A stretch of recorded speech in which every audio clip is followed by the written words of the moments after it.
మీరే జనాలు ఇంకా చాలా మంది వచ్చి ఉండేవాళ్ళు న్యాయంగా కూడా పిల్లలు అంతా వచ్చి ఉంటే బాగుండేది.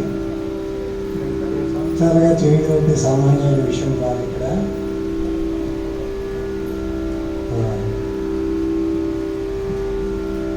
అంటే కళని పోషించాలి.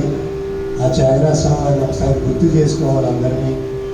ఇది మహాభాగ్యంగా మా శిష్యుడు గత 15 సంవత్సరాల నుంచి చేస్తున్నాడు ఈ కార్యక్రమం.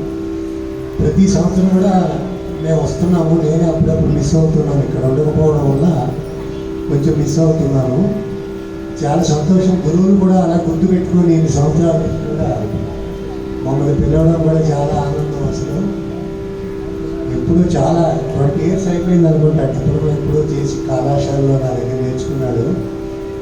మంచి ఇక్కడ అతను ఉపయోగించుకుని మీరందరూ కూడా ఈ పద్యవతి కీర్తన కూడా నేర్చుకుంటే మీరు కూడా నెక్స్ట్ కార్యక్రమాలు అలా పార్టిసిపేట్ చేసి మీ పిల్లల్ని వాళ్ళని కూడా మీరు ఎంకరేజ్ చేసి ఇలాంటి కార్యక్రమాలు జరగడం చాలా అదృష్టం మీ అందరికి కూడా. అసలు ఇలాంటి ప్లేస్లో ఇలాంటి కార్యక్రమం చేయడం అంటే సాధారణ విషయం కాదని ఆయనకి ఇలాగే మీరందరూ సహకరిస్తూ ఈ కార్యక్రమాన్ని అందరూ జయప్రదం చేయవలసిందిగా కోరుతూ ముందు నాటరాగంలో